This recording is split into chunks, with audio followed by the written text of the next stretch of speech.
तो दोस्तों कैसे हैं आप लोग। वेलकम टू एड्यू निर्माण। So let's begin with 14th and 15th अप्रैल का एनालिसिस।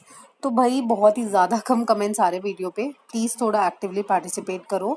जो मैं क्वेश्चन पूछती हूँ प्लीज़ आंसर करिएगा। एक नहीं कर दिया तो ये नहीं चल भाई उसने कर दिया हम नहीं कर दे, नहीं दूसरे लोग भी आके आंसर करो, ठीक है। So with that note let's begin with GS paper 2 का एनालिसिस कोलैब कैड के बारे में, ठीक है। तो जॉइंटली लॉन्च कोलैब कैड इन एटीएल स्कूल्स, ठीक है। ये जो तीन मतलब वेंचर्स हैं, मतलब कंपोनेंट्स हैं जिन्होंने लॉन्च किया, अटल innovation mission along with NITI Aayog and national informatics centre, इन तीनों ने मिलके अटल टिंकरिंग लैब्स के जो स्कूल्स जहाँ जिन स्कूल्स में अटल टिंकरिंग लैब्स थे वहाँ पे कोलैब कैड बनाया है। तो कोलैब कैड होता क्या है? कोलैबोरेटिव नेटवर्क है कंप्यूटर इनेबल्ड सॉफ्टवेयर सिस्टम का, जिसमें से वो 2D drafting and 3D product design कर सकेंगे कि भाई कल को अगर कोई मॉडल बनाना है तो वो 3D डिजाइन उसका पहले से ही तैयार करके रख सकेंगे, ठीक है। तो इससे क्या होगा? ग्रेट प्लेटफॉर्म मिलेगा स्टूडेंट्स को जो अटल टिंकरिंग लैब से ज्वाइंट है, ठीक है। एंड वो अपने क्रिएट कर सकेंगे, मॉडिफाई कर सकेंगे अपने 3D डिजाइन को। कौन से सॉफ्टवेयर के तहत? कोलैब कैड सॉफ्टवेयर के तहत, ठीक है। And create data across network and same design data can be used also for storage and visualization. Then is about tinker from home campaign। तो current situation क्या है कि जो adult tinkering lab है वो घर से ही चल रही है क्योंकि लॉकडाउन है। तो tinker from home campaign का मतलब यही है कि भाई across the country जितने भी स्टूडेंट इससे लिंक्ड है they can have access to useful easy to learn online resources to help them fruitfully occupied। ऐसे ऑनलाइन रिसोर्सेज उनके पास हो जिनसे उनका ऑक्यूपाइड रहे और वो उस चीज़ में मतलब इनोवेशन कर सके, अपनी हार्नेस उनकी क्रिएटिविटी कर सके, जो हम अटल टिंकरिंग लैब के तहत हम कर रहे हैं, इनोवेटिवनेस उनकी चालू हो सके। तो अटल टिंकरिंग लैब है क्या? जब बहुत देर से बोली जा रही हूँ मैं, तो वो एग्जैक्टली है क्या? अटल इनोवेशन मिशन के तहत अटल टिंकरिंग लेबोरेटरीज लैब्स बनाई गई है in school across the India, ठीक है। ताकि हम जो 1 million children cultivate 1 million children in India as neoteric innovators. Neoteric means नए नए इनोवेटर्स जो अभी मार्केट में आए हैं वो इनोवेटर्स बन सके। हम ऐसे 10 लाख बच्चे मतलब ऐसे 10 लाख बच्चे बनाना चाहते हैं। ऑब्जेक्टिव क्या है कि भाई curiosity, creativity, imagination young minds में लेकर आए, ठीक है। उनकी जो इनोवेशन मतलब टेक्निक है, होते हैं ना कई बच्चे उनको कहते हैं ब्लेस्ड है, बॉर्न इंटेलिजेंट है, इस तरीके के। तो उनको उनकी वो चीज़ पहले से ही हम रिकॉग्नाइज कर लें, वो हार्नेस कर सकें। And this will provide grant in it, ठीक है। क्या होता है कि लैब्स इस्टेब्लिश होती है हर स्कूल में, ठीक है। तो उसमें क्या होता है, उनको one time grant in aid दिया जाता है, कितना? 10 लाख रुपए का, जो उसके एस्टैब्लिशमेंट कोस्ट है। एंड 10 लाख उसको मिनिमम मतलब 5 साल 5 साल के पीरियड में उसको दिए जाते हैं। टोटल 20 लाख दिए जाते हैं। कौन कौन एलिजिबल है? स्कूल्स जो कोई भी गवर्नमेंट, लोकल बॉडी या प्राइवेट, इवन प्राइवेट, ये इंपॉर्टेंट है, प्राइवेट जो भी ट्रस्ट है, सोसाइटी मैनेज कर रही है, वो सेटअप कर सकते हैं Atal tinkering labs from grade 6 to 10th class तक के। एप्लीकेंट स्कूल को इतने इतने स्क्वायर फीट का बनाना पड़ेगा भाई। 1500 स्क्वायर फीट का स्पेस होना चाहिए टिंकरिंग लैब्स के लिए, एंड 1000 स्क्वायर फुट का हिली एरियाज में होना चाहिए। सो this is about Atal tinkering labs के बारे में। तो इसके बारे में थोड़ा ध्यान रखना इंपॉर्टेंट है, कभी आ जाए इनोवेशन के एस्पेक्ट में तो कोलैब कैड आप बता सकते हैं। Then is about world Chagas disease day. 14 अप्रैल को बनाया गया है, ये सबसे पहली बार बनाया है। तो क्वेश्चन चांसेस हैं पूछने के, ठीक है। किस लिए ऑब्जर्व किया है? To spread awareness about silent and silenced diseases की जो धीरे धीरे फैल रही हैं, ठीक है। And silent and silent disease क्यों बोला गया? क्योंकि प्रोग्रेस स्लोली कर रही है। साइलेंस इसलिए क्योंकि पुअर पीपल को ज़्यादा अफेक्ट कर रही है, ठीक है। क्योंकि पुअर पीपल है तो अफेक्ट हो जाते हैं, फिर मर जाते हैं, तो नहीं सुनने में आता। वही कह रहे हैं कि कोरोना वायरस ने अमीर आदमी को अफेक्ट किया, गरीब तो वैसे ही मर रहा था, कल भी मरा था, आज भी मर रहा है। अमीर आदमी को अफेक्ट किया, इसीलिए इतना ज़्यादा लॉकडाउन हो रहा है, ठीक है। क्योंकि कितने ज़्यादा ब्रिटेन के प्राइम मिनिस्टर को हो गया, ठीक है, बोरिस जॉनसन को, एंड बहुत सारे पॉलिटिशियंस को इफेक्ट करा है, इसीलिए ये चीज़ इतनी हाईलाइट हो रही है। तो that is the thing. And silent and silent diseases पर ध्यान दिया जाना चाहिए। तो डिजीज़ क्या है भाई? ये चागास डिजीज़। किसने? डॉक्टर कार्लोस चागास ने इसको डिस्कवर किया था ब्राज़ील में, इसीलिए इसको चागास डिजीज़ बोला जाता है। इसको नेग्लेक्टेड ट्रॉपिकल डिजीज़ बोला जाता है। इसका मतलब कि लो इनकम पॉपुलेशन भी ज़्यादा अफेक्ट करती है। इसको अमेरिकन ट्रिपानोसोमिनियासिस बोला जाता है, ठीक है। वेक्टर बॉर्न डिसीज है, मतलब किसी ना किसी वेक्टर का क्या मतलब होता है? कैरियर, जिसके द्वारा ये फैलता है। जैसे जो हमारा डेंगू का मलेरिया का मॉस्किटो है एडीज इजिप्टी, ठीक है। डेंगू का है सॉरी मलेरिया का है एनोफ्लीज मॉस्किटो, डेंगू का है एडीज इजिप्टी मॉस्किटो, जिससे ये होता है। देन मैं आपको लैटिन अमेरिका के बारे में बता रही थी। लैटिन अमेरिका में कौन सी कंट्रीज आती हैं? Some part of central America and approx whole part of south America, ठीक है। तो ये कंट्रीज आती हैं। इसमें फ्रेंच गुइनिया, जहाँ से जीसैट हमारा लॉन्च होता है, जीसैट 30, तो वो फ्रेंच गुइनिया भी लैटिन अमेरिकन कंट्रीज में आता है, जिसमें पहले के टाइम पे स्पेनिश पोर्चुगीज बोला जाता था। तो these are Latin American countries. So how it is transmitted, जो एक पैरासाइटिक प्रोटोजोआ है वो जो ट्रिपैनोसोमा क्रूजी जिसका नाम है ये फैलाता है इसको, वेक्टर बॉर्न डिजीजेस। इसके जो पॉटी हो गई, फीसेस, यूरिन, इसके या फिर किसिंग से काट लेता है तब ये चीज़ होती है, ठीक है। अगर ये हो गई फिर ये ट्रांसमिट कैसे होती है, थ्रू फूड, ऑर्गन ट्रांसप्लांटेशन या ब्लड प्रोडक्ट से ट्रांसफर हो सकती है, या माँ से बच्चे को हो सकती है। पहले ये किसी को काटेगा फिर मतलब एक ह्यूमन चेन बन जाती है जिससे ट्रांसमिट होती है। मतलब कॉज क्या है, lack of awareness and neglecting of symptoms, क्योंकि पुअर हाउस होल्ड में कौन इतना ध्यान देता है, इस वजह से ये चीज़ ज़्यादा फैल जाती है। सिम्टम क्या है, फीवर, मसल पेन, हेडेक है, ऐसे ऐसे सिम्टम होते हैं। तो नॉर्मली लोग पैरासीटामोल का कि हाँ चलो ठीक है। इन लार्ज लिम्फ ग्लैंड्स तो नॉर्मल ही फ्लू की तरह या फीवर की तरह ही सिम्टम है, पर ये चीज़ों पे ध्यान नहीं जाता, इसीलिए चीज़ें बढ़ जाती है, इसीलिए साइलेंस्ड एंड साइलेंट डिसीज इसको बोला गया है। तो ये वर्ल्ड चागास डिजीज डे के बारे में 14 अप्रैल को मनाया जाता है, पहली बार है तो थोड़ा ध्यान रखना। Then is about business correspondents, ठीक है। तो self help groups working as business, self help group में जो वुमेन होती है, सेल्फ हेल्प ग्रुप क्या होता है, कुछ महिला इकट्ठे होकर बोलते हैं कि चलो हम आज से पापड़ बनाना स्टार्ट करेंगे, तो वो एक सेल्फ हेल्प ग्रुप हो जाता है, वो खुद से बना रही है, खुद से बेच रही है, ठीक है। तो वो बिजनेस कॉरेस्पॉन्डेंट्स बनी है फॉर बैंक्स, जिसे बीसी सखीज बोला जाता है, बैंक सखीज, की भाई वो बैंक की सखी है, मतलब दोस्त है, उनकी मदद कर रही है। क्योंकि अभी क्या बोला गया है कि जो प्रधानमंत्री जनधन के अकाउंट्स हैं जिनका लिंक्ड है, ठीक है, उनको 1500 रुपये दिया जाएगा 3 महीने, मतलब 500 500 500 3 महीने में दिया जाएगा।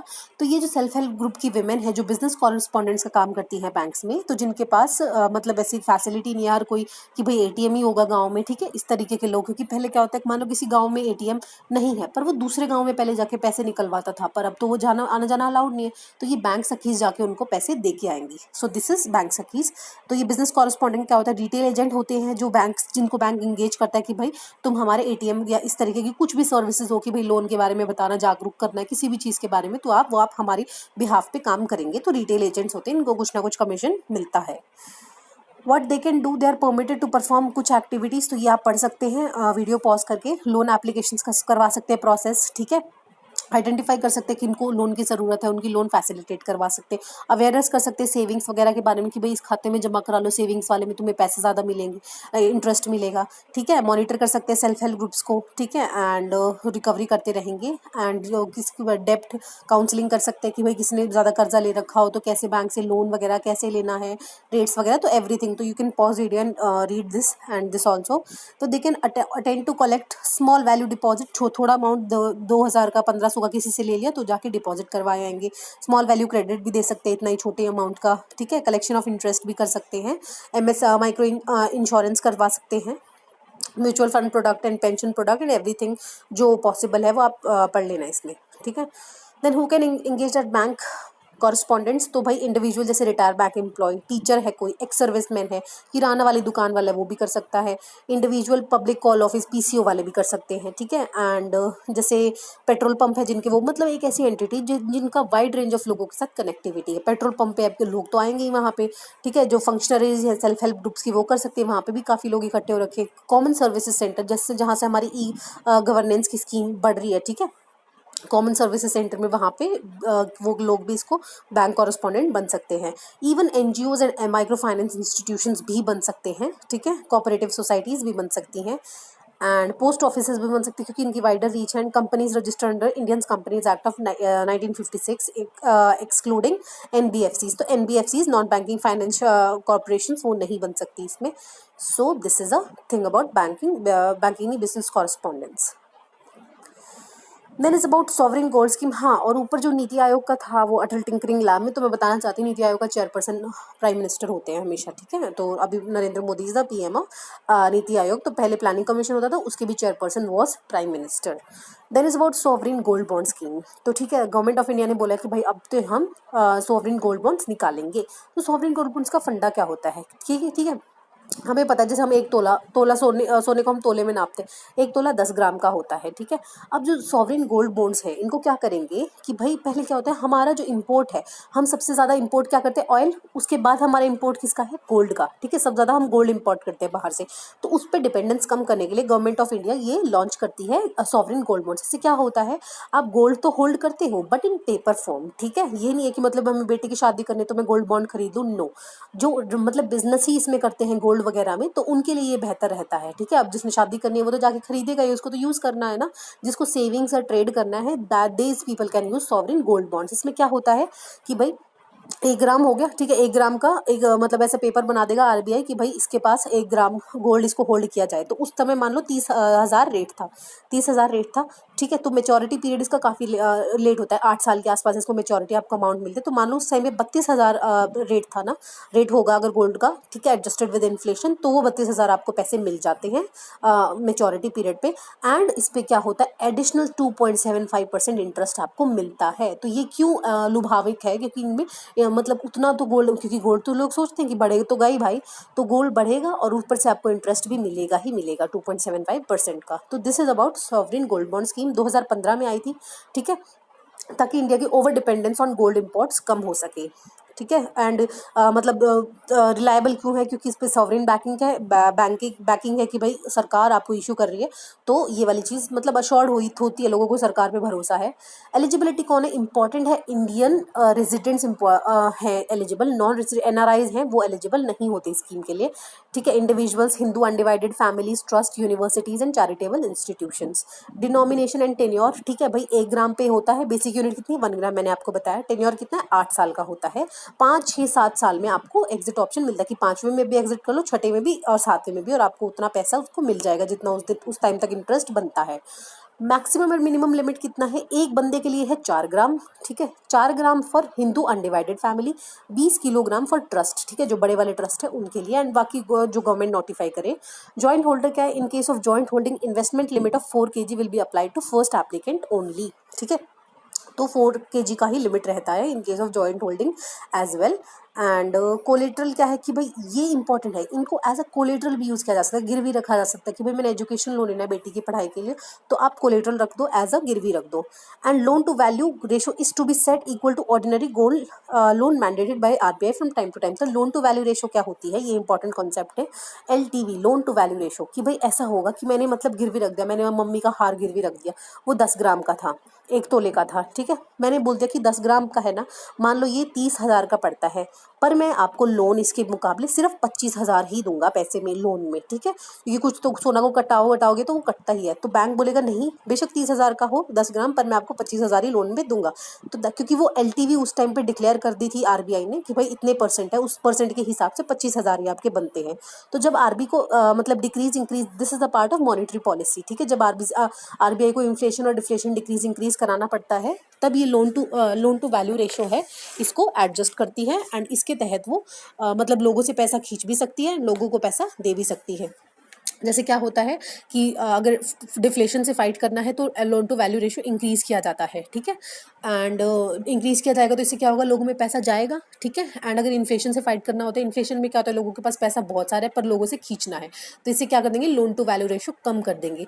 तो मतलब लोगों को कम पैसा जाएगा एंड बैंक्स और सरकार के पास ज़्यादा पैसा रहेगा। So this is the thing about LTV, loan to value ratio आपने पढ़ना है, this is the important concept of economy. तो this is sovereign gold bond scheme, याद रखना भाई 2015 में आया था, ताकि over dependence on gold imports हमारी कम हो सके। Then is about helicopter money. Helicopter money से क्या समझते हो कि भाई एक हेलीकॉप्टर घूम रहा है और वो पैसे फेंक रहा है, हाँ इसका मतलब यही है। तो तेलंगाना के चीफ मिनिस्टर ने बोला है कि भाई हम बहुत ज़्यादा गंदे वाले रिसेशन से गुजर रहे हैं, तो आप हेलीकॉप्टर मनी का फंडा लेके आओ। इसमें क्या होता है, अनकन्वेंशनल मॉनेटरी पॉलिसी है, मतलब आज तक ऐसा हुआ नहीं है। मतलब कन्वेंशनली क्या होता है, हम एडजस्ट कर लेते हैं रेपो रेट, सीआरआर, एसएलआर, ठीक है, but this is unconventional, something which is not conventionally okay. इससे क्या होता है, प्रिंटिंग लार्ज मनी की धड़ाधड़ पैसे छाप दो और लोगों में बांट दो, एक सूटकेस में बेच के बांट दो लोगों में, ताकि लोगों की गरीबी कम हो जाए। तो इससे क्या होगा कि भाई मनी फ्रॉम द स्काई भेजेंगे, क्योंकि हमारे अभी क्या प्रॉब्लम हो रहा है, डिफ्लेशन में क्या होता है, डिमांड कम हो जाती है, डिमांड कम हो रही है, मतलब लोगों के पास पहली बार पैसा भी नहीं है और डिमांड भी कम हो रही है, तो वो खरीद नहीं सकते। क्या होगा, आप पैसे छाप के दे दोगे तो लोगों के पास पैसा आ जाएगा, तो वो चीज़ें खरीदेंगे तो डिमांड बढ़ेगी। सो this is was the common motive about helicopter money. पर आपने इकोनॉमी पढ़ी है तो क्या होता है कि भाई अगर लोगों के पास पैसा ज़्यादा आ जाएगा तो चीज़ें महंगी होने लग जाएंगी, ठीक है। आपको पता चले एक पेंसिल लेने के लिए 1,000 रुपये देने पड़ेंगे, जैसे वेनेजुला क्राइसिस आ रखी है, ठीक है, वहाँ भी सेम है, इतनी बड़ी 25,000 रुपये में आपको एक ब्रेड का पैकेट मिलता है, तो that is inflation high level. तो इससे हेलीकॉप्टर मनी का मेन रीजन है, इसको अनकन्वेंशनल एंड नहीं माना जाता, क्योंकि this causes high level of inflation, ठीक है। एंड ये न्यूज़ में क्यों है अभी, क्योंकि सारा ओवरऑल वर्ल्ड वाइड रिसेशन है, तो बोला जा रहा है कि भाई पैसे की ज़रूरत है एंड इससे ही हमारी ये हम रिवाइव कर पाएंगे, ठीक है। And government has to pay back the assets to the central bank by, so this is something not important. Fund आपको समझ में आना चाहिए. वर्क कैसे करेगी? हेलीकॉप्टर मनीज की भाई नॉन रिपेबल मनी की भाई आपको पैसा देना नहीं पड़ेगा. एक सूटकेस भर के दे दिया तो वो आपका ही रहेगा. मतलब वापस नहीं देना सरकार को. इससे क्या होगा? Infuse liquidity. लिक्विडिटी मीन्स पैसा. पैसा इन्फ्यूज कर रहे हो आप मार्केट में. ठीक है, मोर मनी होगा, मोर लोगों के पॉकेट में पैसा होएगा एंड वो स्पेंड करेंगे और इकोनॉमिक एक्टिविटी बढ़ेगी. ठीक है, direct impact is the rise of disposable income, increase in money supply and थोड़ा सा इन्फ्लेशन बढ़ जाएगा, क्योंकि अभी डिफ्लेशन हो रही है तो हमें थोड़ी लेवल की इन्फ्लेशन करनी पड़ेगी ताकि वो चीज़ें मैनेज हो सके. सो हेलीकॉप्टर मनी का फंडा आई थिंक आपको समझ में आ गया होगा. देन हुआ निहंग्स. अभी रिसेंट न्यूज़ आपने सुनी होगी कि पटियाला जो पंजाब में है वहाँ पे एक एएसआई था जिनका हाथ काट दिया निहंग्स ने. ठीक है, तो निहंग्स कौन होते हैं? ये ऑर्डर है सिख वॉरियर्स का. तो मैं आपको पहले फोटो दिखा देती हूँ. ये आपने देखे होंगे कभी. तो ये इनको निहंग्स बोला जाता है, जो नीले रंग के कपड़े पहनते हैं, सरदार होते हैं जो. तो इन्होंने तो सिख वॉरियर्स है. ठीक है, ब्लू रोब्स पहनते हैं, स्वॉर्ड्स एंड स्पीयर्स लेके घूमते हैं, डेकोरेटेड इनके टर्बन्स होते हैं बिल्कुल. तो निहंग का क्या मतलब होता है? Alligator, sword and pen. ठीक है, मतलब विदाउट फियर, हमें कोई डर नहीं है. Unblemished, pure and care free. ठीक है, इनडिफरेंटली टू वर्ल्डली गेन्स, कि भाई हमें इस दुनिया से कोई मतलब नहीं, हम बिल्कुल प्योर हैं. This is the meaning of Nihang. तो ओरिजिन क्या है कि जब गुरु गोबिंद सिंह के जो छोटे बेटे थे फतेह सिंह, ठीक है, वो जब उनको दीवार में चिन्ना था, औरंगजेब का टाइम था. ठीक है, तो उन्होंने अपीयर हुआ था. ठीक है, in a blue chola and a blue turban. तो वो ऐसे मतलब बड़ी सी पगड़ी पहन के आए थे ब्लू टर्बन की. तब से इसको माना जाता है कि वो इतने फेयरलेस थे. 10 साल का बच्चा था जिनको औरंगजेब ने दीवार में चिनवा दिया था. ठीक है, 10 बच्चों, दोनों बच्चों को, फतेह सिंह और उनके भाई को. तो माना जाता है कि भाई आज से हम जो फतेह सिंह पहन के आए थे उनको हम ब्रेवरी का सिंबल मानेंगे. तो these are known as Nihangs. And तब से ये चीज़ जो रेकलेस सोल्जर्स है खालसा रिजीम के, वो तब से ये चीज़ स्टार्ट हुई. How were Nihangs different from other Sikhs? ठीक है, they do not profess any allegiance to unearthly master. ठीक है, ये सिर्फ अपने जो गुरु साहब है उनको मानते हैं. एंड ये अर्थली मास्टर किसी के नीचे काम करके खुश नहीं है. स्लोगन्स क्या है इनके? For ever in high spirit, Chardi Kala. ठीक है, चढ़दी कला, तिरबर तीर, इस तरीके के इनके स्लोगन्स हैं.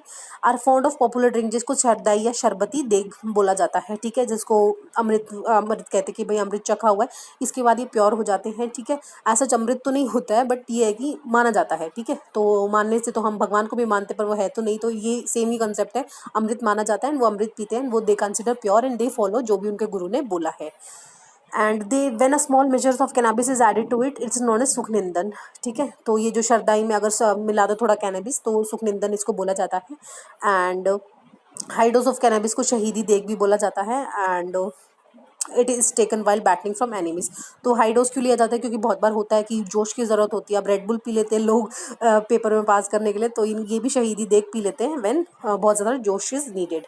तो रोल क्या है भाई इनका हिस्ट्री में? मेजर रोल है in the defending of Sikh पंथ. ठीक है, एंड अहमद शाह दुरानी के टाइम पे मतलब मुगलों को भी करड़ी टक्कर दी थी. ठीक है, Mughal governors were killing Sikhs and during the onslaught of Ahmad Shah Durrani. ठीक है, Ahmad Shah Abdali and Ahmad Shah Durrani. I hope you are well versed with these.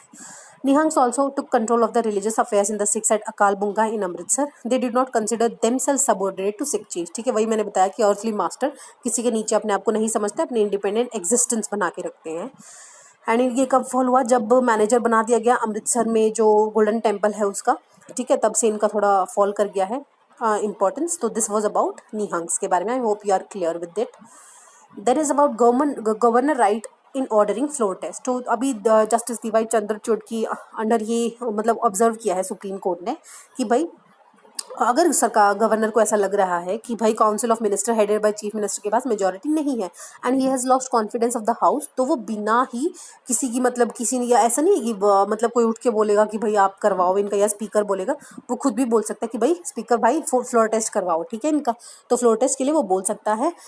And अगर ऐसा वो बोल रहा है तो he can not be constructed. ऐसा नहीं होगा कि वो कॉन्स्टिट्यूशनल अथॉरिटी से आगे बढ़ के काम कर रहा है. नहीं, वो अपनी कॉन्स्टिट्यूशनल अथॉरिटी में काम कर रहा है. ऐसा हो सकता है अगर उसे लगेगा, तो मियर प्रेजुडिस से वो करवा सकता है floor test. And it is not restricted only to the inception of state government immediately after elections but continue through. तो जितनी टर्म रहेगी, 4-5 साल की टर्म रहेगी, तो पूरे टाइम तक कर सकता है. ऐसा नहीं कि भाई उसको फ्लोर टेस्ट आफ्टर इलेक्शंस ही अपनी मेजॉरिटी प्रूव करने के लिए. नहीं, थ्रू आउट द टर्म वो बोल सकता है. And governor need not wait for speaker decision on resignation of rebel MLA before calling for a trust vote. ठीक है, तो स्पीकर का डिसीजन क्या होता है कि भाई रेबल एमएलए होते हैं, बोलते हैं हम इस पार्टी से दूसरी पार्टी में जाएंगे, पर स्पीकर क्या करता है, अपना डिसीजन विद होल्ड कर लेता है कि भाई मैं अभी इसको एंटी डिफेक्शन के तहत नहीं मतलब करूंगा, तो उसको ज़रूरत नहीं है उसके डिसीजन के लिए गवर्नर को, ठीक है, कि ट्रस्ट वोट के लिए कि नहीं आप बिना उनके भी कर दो, रेबल एमएलए के बिना ही आप इसको करवा सकते हो। फ्लोर टेस्ट क्या है, होप आपको क्लियर ही होगा कि भाई चीफ मिनिस्टर को जब सपोर्ट दिखाना होता है मेजॉरिटी ऑफ एमएलए का, तो उसे फ्लोर टेस्ट कहते हैं।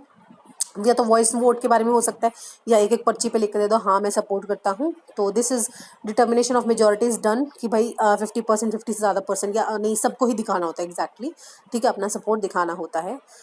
तो voting process help in state legislative assembly और Lok Sabha at central level. Technically chief minister is appointed by governor and the appointed chief minister usually belong to single largest parties, ठीक है। फिर the magic number of total number of seat required to form of government और stay in power, ठीक है, half में mark +1, ठीक है, 50+1 half seat से ज़्यादा चाहिए होता है in case of tie speaker cast and deciding vote. So this is the thing. However, at times government majority can be questioned. The leader of party claiming majority has to move a vote of confidence, ठीक है। Vote of confidence जो जिसकी majority होती है वो vote of confidence लाता है कि भाई हाँ मैं कॉन्फिडेंस में हूँ, पर जो ऑपोजिशन वाले या फिर जो बोलते हैं कि आपको कराना है तो वो नो कॉन्फिडेंस नोशन डालते हैं, तो ये इंपॉर्टेंट है, ठीक है।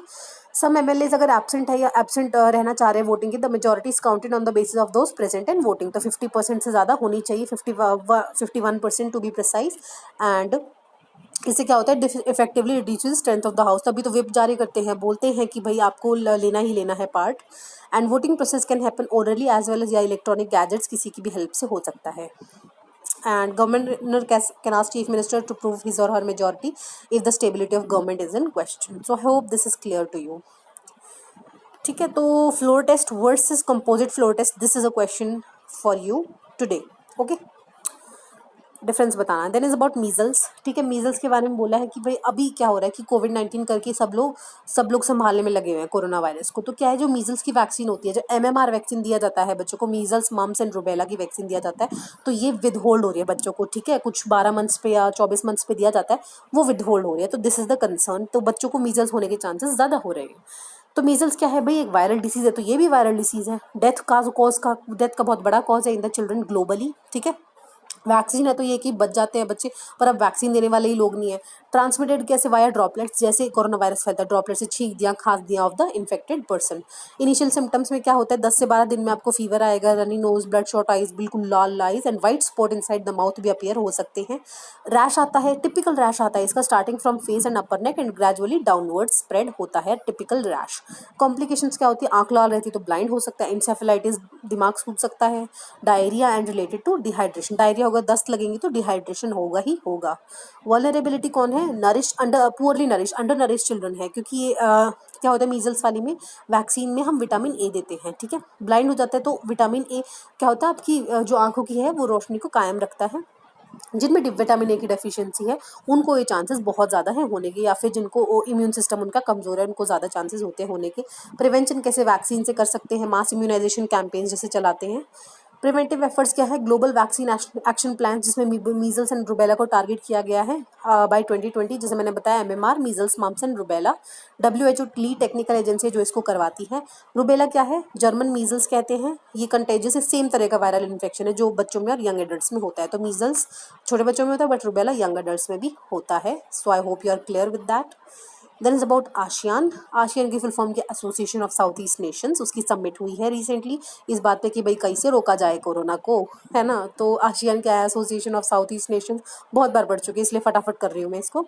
सेक्रेटेरिएट का इंडोनेशिया जकार्ता में, ठीक है। मोटो क्या है, वन विजन वन आइडेंटिटी, ताकि social stability and political and social stability आ सके in the south east Asian nations. 1967 में बना था, कौन सी, बैंकॉक डिक्लेरेशन के बाद, बाय इट्स फाउंडिंग फादर्स। तो फाउंडिंग फादर्स कौन थे, Indonesia, Malaysia, Philippines, Singapore and Thailand. तो इंस्टीट्यूशन मैकेनिज्म क्या है, चेयरमैनशिप ऑफ आशियान रोटेट करती रहती है एनुअली बेसिस पे, अल्फाबेटिकल, पहले इंडोनेशिया आएगा तो इंडोनेशिया, फिर मलेशिया का एम आएगा तो एम वाले पे चीज़ पे। सबमिट कहाँ होती है, supreme policy making is the body of ASEAN, highest level authority of ASEAN, and जो एशियन समिट है वो उसकी हाईएस्ट पॉलिसी मेकिंग बॉडी है, ठीक है। एंड ये चार्टर भी डिसाइड करती है, summit meets twice a year. ASEAN ministerial council क्या, किसी भी बॉडी में वही होता है, एक समिट होती है, एक मिनिस्ट्रियल काउंसिल होती है, जिसमें मिनिस्ट्रियल काउंसिल है तो इसमें और अलग अलग होंगी, कोऑर्डिनेशन काउंसिल, पॉलिटिकल सिक्योरिटी अलग, इकोनॉमिक अलग, सोशल कल्चरल अलग, तो इस तरीके की सारी चीज़ें होती है। तो मेंबर्स कौन से हैं, Myanmar, Thailand, Cambodia, Laos, Vietnam, Brunei, Philippines, Malaysia, Singapore and Indonesia. Indonesia Jakarta में इसका सेक्रेटरीट है। सिग्निफिकेंस क्या है, third largest market in the world है, larger than European Union and North America, ठीक है। सिक्स लार्जेस्ट इकोनॉमी है world की, थर्ड इन एशिया है, फ्री ट्रेड एग्रीमेंट किसके पास है, हाँ ये इंपॉर्टेंट है, इसको थोड़ा याद रखना। चाइना तो free, ASEAN ASEAN plus these 6 Nations मिलके क्या बनाते हैं वो आप मुझे बताओगे, मैं आपको पढ़ा चुकी हूँ, ठीक है। आशियान प्लस दीज 6 के साथ जो फ्री ट्रेड एग्रीमेंट है कौन सी बॉडी बनाते हैं, तो इसमें काउंटर वाले सिलेक्ट कर लें, इंडिया, चाइना, ठीक है, south Korea, Japan and south Korea and Japan and Australia और न्यूजीलैंड। तो 6 मेंबर्स के साथ एफटीए है इनका, किसके साथ, India, China, south Korea, Japan and Australia, New Zealand. तो ये दोनों जो पेयर्स में लिख दिए मैंने, जो राइवलरीज है उनके साथ इसका फ्री ट्रेड एग्रीमेंट है। Okay, let then is what is pool testing of corona. Next article, इसमें क्या बोला गया है कि भाई जैसे 5 लोगों के 10 लोग हैं ना, इसमें से एक क्या होता है, एक गंदी मछली सब मछलियों को गंदा कर देती है। तो मान लो उस गंदी मछली में कोयला था, तो वो कोयला कुछ ना कुछ होगा दूसरी मछलियों में भी पाया जाएगा। तो अगर आप किसी उस गंदी मछली को पकड़ना है तो आप किसी नॉर्मल मछली को पकड़ लोगे, उसको देखोगे भाई इसमें कोयला है क्या, नहीं, तो कोयला उसमें मिल जाएगा, तो आपको पता चल जाएगा हाँ ये पूल गंदा है, इसको हटा दो यहाँ से। तो that is same concept with pool testing of corona, कि भाई पूल्ड सैंपल्स, कुछ बंदों का सैंपल ले लेंगे, पता चल जाएगा कि भाई यहाँ पे है या नहीं। इससे क्या होगा कि जो इतना अनड्यू प्रेशर है कि भाई सबकी वैक्सीनेशन, सबको हमें टेस्टिंग करानी पड़ेगी, वो चीज़ कम हो जाएगी, भाई घर घर जाके टेस्टिंग करानी नहीं पड़ेगी। पूल है ना, जो लोगों का, मान लो आपकी इस कम्युनिटी में लोग मिलजुल के, आप फ्लैट्स में रह रहे हो बहुत सारे लोग, तो कुछ लोगों का ले लो, हर एक फ्लोर में से एक बंदे का ले लो, तो पता चल जाएगा कि भाई जितना इंटरेक्ट कर रहे हो है या नहीं लोगों में। सो this is the thing about pool testing. तो ये सारा ही दे रखा, आप वीडियो पॉज करके आराम से देख भी सकते हैं। आईसीएमआर ने भी यही रिकमेंड किया, sample of to be pooled is 5, maximum number, preferable 5 लोगों का कर सकते हो आप, ठीक है। एंड इससे क्या होता है, पीसीआर के थ्रू लेंगे, पॉलीमरेज चेन रिएक्शन, जैसे मैंने बताया था। पॉलीमरेज का मतलब क्या होता है कि जो भी आरबीसी डब्ल्यूबीसी है बढ़ा चढ़ा के दिखाएगा, तो वायरल लोड भी बढ़ा चढ़ा के दिखता है, तो पता चल जाता है कि भाई इस बंदे में इन्फेक्शन है या नहीं। एंड ये स्टडी ने रिकमेंड किया है कि भाई वहाँ यूज़ करना चाहिए जहाँ प्रेवलेंस ऑफ कोविड-19 कम है, जैसे 2% से भी कम है, क्योंकि ज़्यादा होगी वहाँ पे तो आपको पीसीआर स्क्रीनिंग करनी पड़ेगी, पॉलीमरेज चेन रिएक्शन वाली पूरी पूरी सीधी सीधी स्क्रीनिंग करनी पड़ेगी। वहाँ आप टाइम वेस्ट नहीं कर सकते, अब मैं पूलिंग करूँगा फिर मैं पीसीआर स्क्रीनिंग नहीं, वहाँ सीधा सीधा आपने स्क्रीनिंग करनी है जहाँ पे मतलब ज़्यादा प्रेवलेंस ज़्यादा है, 2 to 5% में है। पर अगर जहाँ प्रेवलेंस कम है वहाँ आप पूल टेस्टिंग कर लो कि भाई है या नहीं है, तो आप फिर उसकी पीसीआर टेस्टिंग कराओ, फिर उसको आइसोलेट करो, ठीक है। And samples of such individual should be directly tested without pulling, तो 2 से 5% वालों को डायरेक्ट टेस्टिंग करना चाहिए। नीड क्यों है भाई, इसकी रिड्यूस कम होएगा, हमारे जो टोटल टेस्ट किट्स है उनका कम होगा, ठीक है। लेबोरेटरीज का काम कम होएगा, उनको भी बेचारों को सारा दिन आँख फुड़वानी पड़ती है इस सैंपल को देखने के लिए। कम्युनिटी स्प्रेड कम होगा एंड कोस्ट इफेक्टिव तरीका भी है ये करने का। So I hope we are clear with pool testing.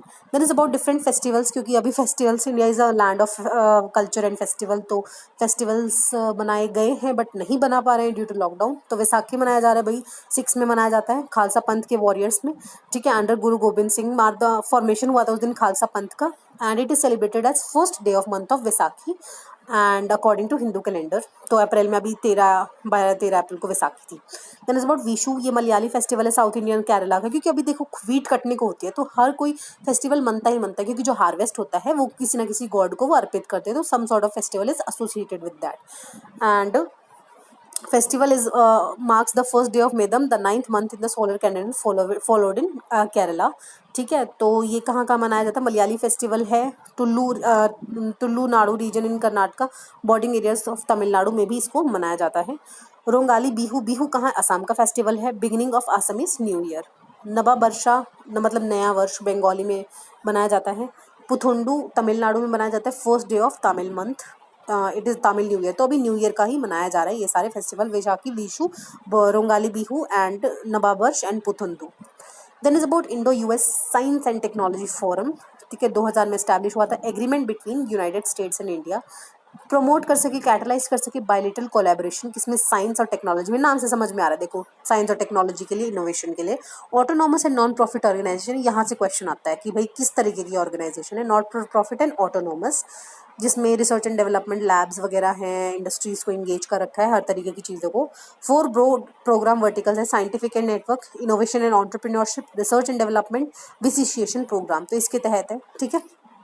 तो इसमें क्या होता है, ये रिसीव कर सकते हैं ग्रांट एंड कंट्रीब्यूशन जो इंडिपेंडेंट सोर्सेज दिए जाते हैं both in India and US, ठीक है। एंड बाकी तो कोर फंडिंग देती है सरकार, पर independent contribution are also allowed. Important is that it is an autonomous and non for profit organisation.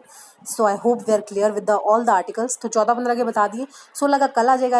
I wish कि मैं जल्दी डालूंगी, ठीक है। So with that note let's say good bye, and please मेरे को आंसर्स बता देना जो भी मैंने क्वेश्चंस पूछे। Thank you so much, good night.